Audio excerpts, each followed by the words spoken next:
Parce que c'est précisément là que réside le choc initial de ce 4e chapitre. On a souvent, cette idée un peu fausse d'une progression historique qui serait linéaire, naturelle, une marche tranquille vers l'émancipation, mais d'emblée, l'auteur nous force à regarder une rupture brutale.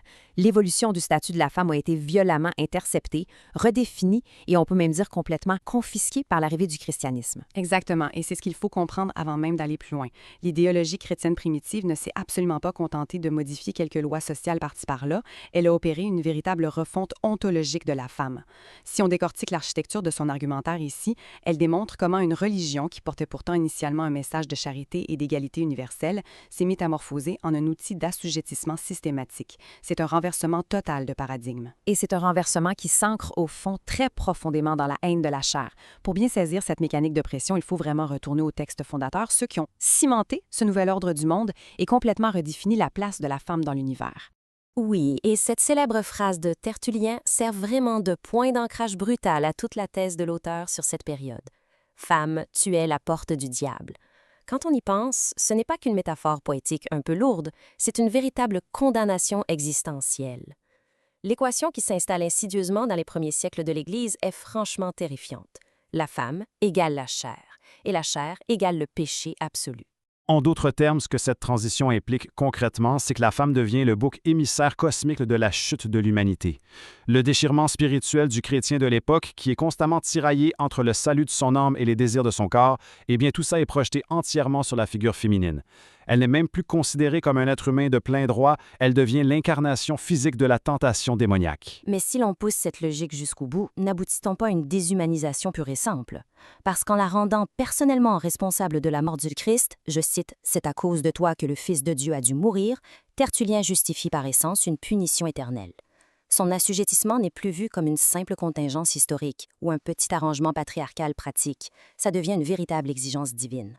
Absolument. Et ce glissement conceptuel est parfaitement illustré par une comparaison théologique qui est d'une cruauté inouïe. D'un côté, si on regarde l'argument de saint Paul, lui s'appuie sur la Genèse pour affirmer une hiérarchie stricte au niveau de la création même. L'homme n'a pas été tiré de la femme, mais la femme a été tirée de l'homme. C'est l'argument du statut ontologique secondaire. Elle n'est au fond qu'un dérivé, l'inessentiel face à l'essentiel masculin. Et de l'autre côté, l'argumentaire se durcit encore avec saint Ambroise, qui lui vient ajouter la dimension purement punitive. Il dit en substance: Ève a conduit Adam au péché, il est donc juste et nécessaire qu'elle le reçoive comme souverain. C'est fascinant d'observer comment ces micro-arguments s'emboîtent pour créer une cage parfaite. On justifie la soumission sociopolitique des femmes d'abord par leur origine, elle serait une sorte de pièce rapportée, et ensuite on scelle le tout par leur culpabilité inhérente et éternelle. C'est d'une efficacité redoutable, et c'est comme ça que les pères de l'Église ont fourni le socle théorique, le prétexte moral parfait pour justifier tout ce qui allait suivre dans le droit civil européen. La femme est d'abord piégée sur le plan spirituel, ce qui prépare minutieusement le terrain pour son enfermement juridique total. Et justement, cet enfermement juridique prend vraiment tout son sens existentiel quand on avance un peu chronologiquement vers le Moyen Âge, avec l'instauration d'un concept très spécifique, le mundium. C'est un concept juridique extrêmement lourd de conséquences. Sous les rois mérovingiens et carolingiens, la femme tombe sous cette tutelle perpétuelle. Elle n'est jamais majeure. Exact. Et le mundium, ça marque le passage brutal de l'abstraction spirituelle dont on parlait à la réalité matérielle la plus stricte et étouffante. La femme n'est plus seulement cette espèce de pécheresse cosmique dont on doit se méfier, elle devient littéralement une propriété, une chose. Elle appartient à son père, puis elle est cédée à son mari. L'auteur souligne bien l'horreur de la situation.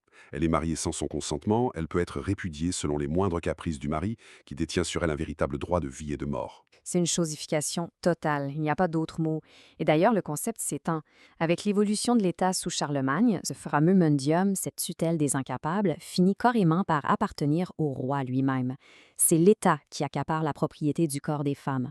Mais là où ça devient tordu, c'est comment le droit de l'époque justifie-t-il la protection de ces femmes contre les agressions si elles ne sont considérées que comme des objets. Eh bien, c'est là qu'on frappe un paradoxe juridique fascinant et franchement macabre de l'ère mérovingienne.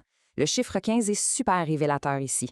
La loi de l'époque imposait une amende 15 fois plus élevée à quiconque insultait une femme en la traitant de prostituée sans preuve, comparativement à une insulte équivalente envers un homme. 15 fois. Oui, et à première vue, de façon un peu naïve, on pourrait se dire « Ah, regarde, la loi a protégé farouchement l'honneur et la réputation des femmes », mais l'auteur déconstruit ça magistralement. il faut pas s'y tromper. Cette amende exorbitante n'était absolument pas en place pour protéger la dignité de la femme en tant que personne humaine, pas du tout. Elle était là uniquement pour protéger la valeur commerciale de la propriété du maître. Une femme insultée, calomniée ou enlevée, c'était vu ni plus ni moins comme un dommage matériel grave au capital masculin. Ce qui nous amène inévitablement à une question historique incontournable. Parce qu'avec l'arrivée du 12e siècle, particulièrement dans le midi de la France, on voit émerger toute cette culture de la poésie, les troubadours, les cours d'amour. Bref, on entre dans le grand mythe de l'amour courtois. Et la question se pose, est-ce que cette période si romantisée a réellement offert une forme d'émancipation tangible à la femme? Et la réponse de l'auteur ici, c'est une déconstruction méthodique, presque chirurgicale, de cette illusion. Alors oui, bien sûr, la femme acquiert un certain vernis de prestige grâce aux loisirs de la vie de château. Des femmes puissantes et lettrées, comme Aliénor d'Aquitaine, deviennent de grandes protectrices des arts. Elles commanditent des œuvres. Mais sur le plan purement structurel et juridique, rien ne change. Absolument rien. C'est exactement ça, et c'est la différence fondamentale entre le pouvoir symbolique et la réalité matérielle. Exalter la féminité dans des poèmes ou chanter sa beauté avec un luth, ça n'annule pas le mundium. L'époux féodal demeure un tuteur absolu devant la loi, un véritable tyran domestique. Donc l'amour courtois, au niveau de l'émancipation réelle, c'est une belle mystification. Et cette mystification littéraire s'accompagne d'une véritable schizophrénie idéologique au niveau religieux dès le 13e siècle. Face à la vieille figure d'Ève la pécheresse, l'Église catholique, un peu pour contrer ou absorber les hérésies de l'époque et cette nouvelle vague de courtoisie, propulse massivement le culte de la Vierge Marie, la mère immaculée du Rédempteur. C'est ça. On disait presque au 13e siècle que Dieu s'est fait femme. Mais il ne faut pas s'y tromper. Ce n'est en rien une victoire pour les femmes réelles, les femmes de chair et de sang qui vivent à cette époque. C'est en fait un piège mystique redoutable. En élevant une femme à un statut quasi divin, mais à la condition stricte qu'elle soit expurgée de toute sa réalité corporelle, puisqu'elle est vierge et mère en même temps, ce qui est une impossibilité biologique, on crée de toute pièce un idéal totalement inaccessible. Exactement le point. On dit aux femmes, sois comme la Vierge Marie, sois une servante docile, pure, effacée, et tu seras exaltée spirituellement. Mais si tu échoues, eh bien tu redeviens Ève. C'est la naissance de cette fameuse dichotomie sainte ou putain qui s'ancre vraiment dans cette théologie. Ça permet de maintenir les femmes subjugées en permanence. C'est la figure inversée d'Ève. Marie écrase le serpent. Elle est la grande médiatrice du salut. Oui, mais uniquement par le biais de sa soumission absolue et de sa négation corporelle. Alors, dans la réalité crue des châteaux forts, bien loin des poèmes et de l'image de la Vierge Marie, comment ces femmes survivaient-elles psychologiquement? C'est ici que l'analyse convoque la pensée percutante de Friedrich Engels. L'amour courtois, en fin de compte, ça n'était qu'une compensation psychologique face à la barbarie froide du mariage féodal. Et c'est un argument socio-économique majeur qu'il faut vraiment saisir, puisque la femme est la propriété absolue de son mari devant la loi, et puisque le mariage de l'époque n'est rien d'autre qu'un contrat d'affaires pour transférer des terres, fusionner des biens et produire des héritiers légitimes, eh bien, l'amour véritable ne peut tout simplement pas exister à l'intérieur de cette institution. L'adultère devient de facto l'unique échappatoire subversif possible. C'est ça, c'est la seule et unique façon pour la femme de reprendre une once de souveraineté sur son propre corps, sur ses désirs et ses sentiments face à la tyrannie absolue de l'époux imposé. Dans ce contexte ultra-rigide, l'adultère, c'est la faille béante dans l'armure du système féodal patriarcal. Et puis, le temps avance et on arrive à la Renaissance. Logiquement, on pourrait s'attendre à ce qu'une immense vague d'humanisme vienne enfin balayer toutes ces structures archaïques. Les doctrines platoniciennes qui remontent d'Italie spiritualisent l'amour et l'image de la femme.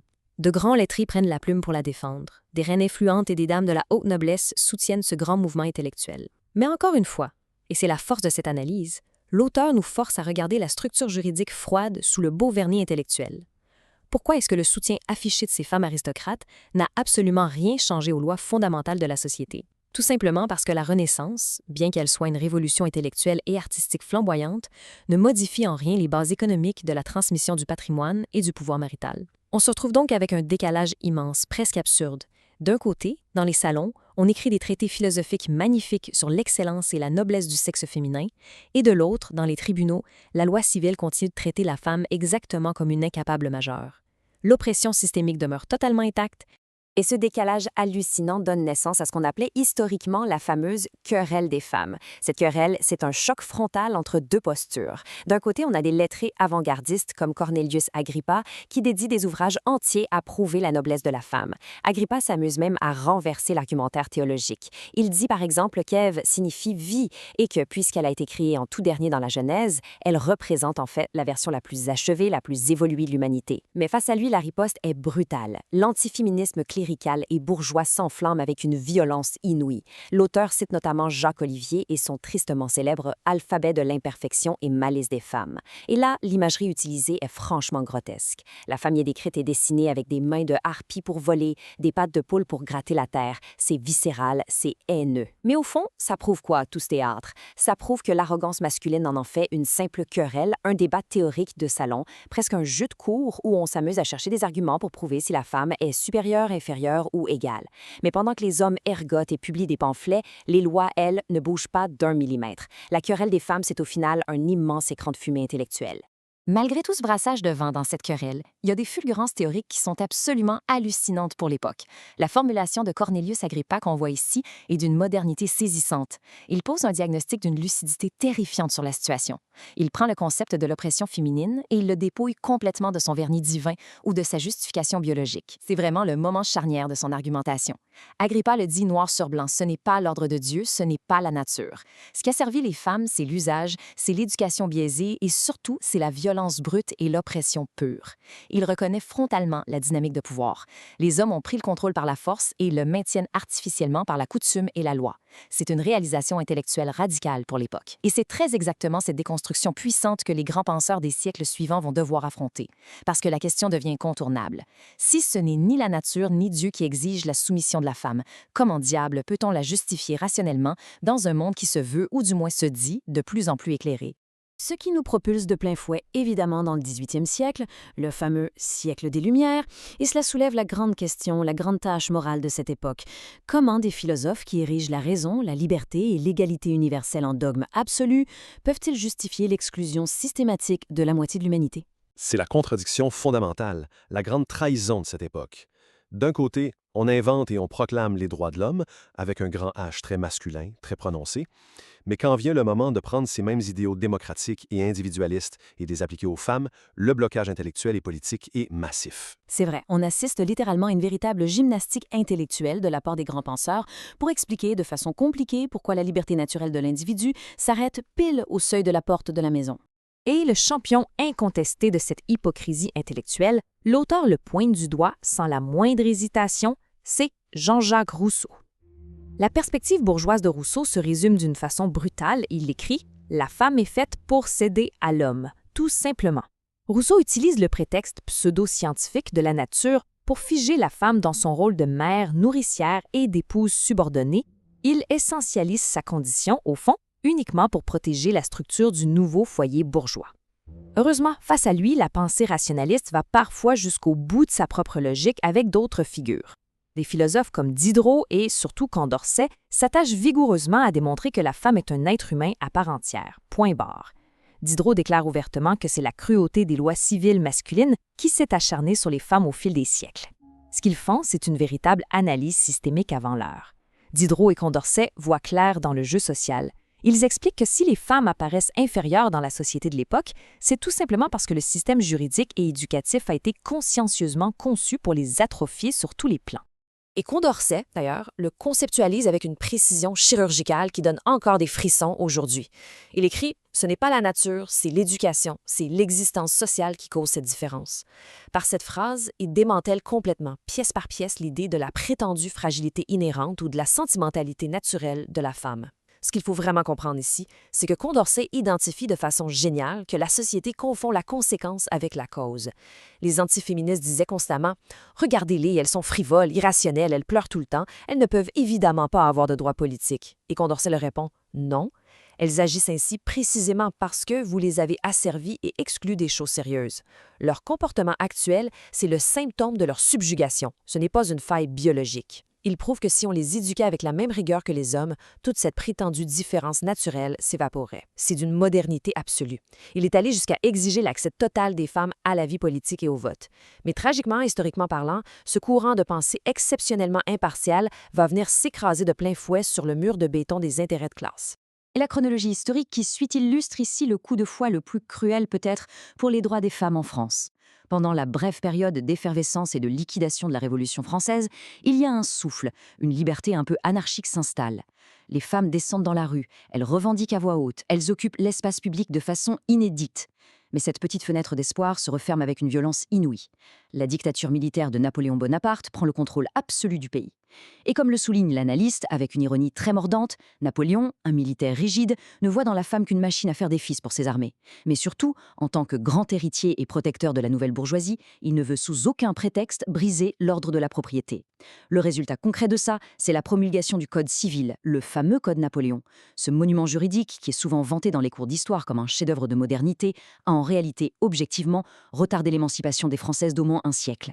Il institutionnalise une régression légale massive en redonnant simplement un vernis juridique moderne aux vieilles tutelles médiévales. Et ça cristallise ce que l'auteur appelle, de façon si brillante, le paradoxe féodal du 19e siècle. C'est vraiment l'un des concepts clés de toute son architecture argumentative. La définition de ce paradoxe est extrêmement claire.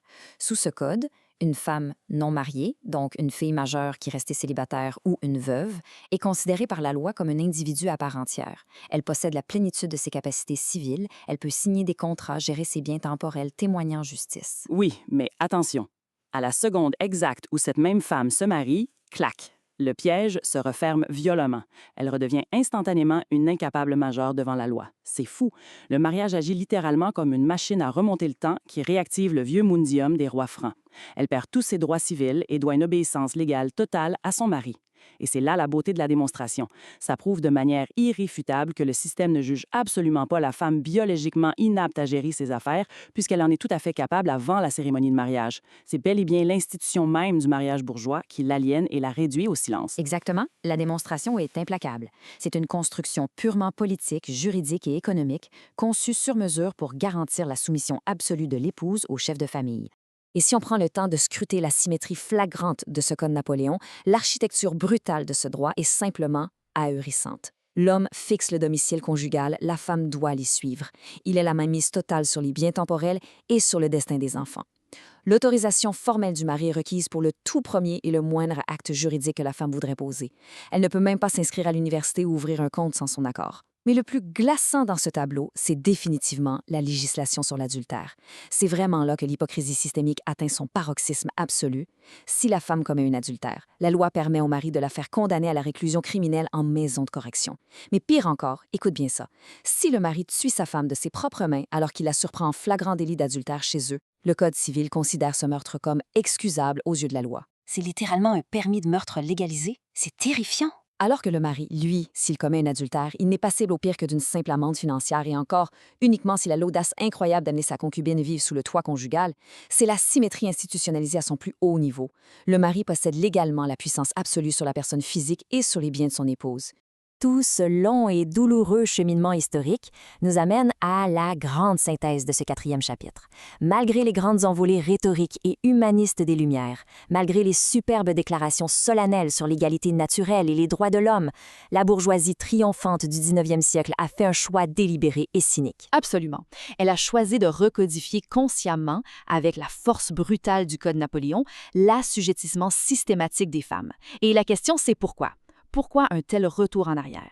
La réponse est froide. Ce n'est pas par fatalité biologique, ce n'est pas par obéissance à un ordre divin comme au Moyen Âge, c'est simplement et bassement pour garantir la solidité d'airain de la famille bourgeoise. Et cette famille bourgeoise, elle est elle-même l'ultime outil, le garant indispensable de la protection de la propriété privée et de la transmission infaillible de l'héritage patrilinéaire. Et ça, c'est vraiment la thèse centrale et le coup de grâce de ce chapitre. La femme a été systématiquement sacrifiée sur l'autel du capital et de la propriété privée. Son corps, ses droits civils et sa liberté ont été confisqués par des institutions créées exclusivement par des hommes et pour des hommes. L'auteur démontre que chaque fois que la société a changé de forme dans l'histoire, qu'on passe de la Rome antique au christianisme, de la féodalité à la République bourgeoise post-révolution, le nouveau contre social s'est systématiquement reformé, rebâti sur le dos de l'autonomie féminine. Et c'est très exactement ce qui rend cette déconstruction historique toujours aussi vertigineuse même aujourd'hui. En lisant cette conclusion, face à cet ultime questionnement que soulève le chapitre, on est forcé de constater une chose effrayante. Le progrès pour les femmes n'a jamais, au grand jamais, été une belle ligne droite ascendante et rassurante. L'histoire que l'on vient de scruter prouve hors de tout doute qu'à chaque grand bouleversement de société, qu'il soit religieux, intellectuel ou politique, les acquis peuvent être du jour au lendemain effacés ou pire, recodifiés de manière encore plus pernicieuse sous le couvert de nouvelles justifications morales ou soi-disant scientifiques. Alors la question qui reste en suspense est brutale. Si même la grande révolution intellectuelle des Lumières a pu accoucher du carcan du Code Napoléon, qu'est-ce qui protège concrètement de manière irrévocable les droits que nous tenons pour acquis aujourd'hui face à des institutions étatiques dont l'ADN profond s'est historiquement bâti sur notre altérité et notre exclusion?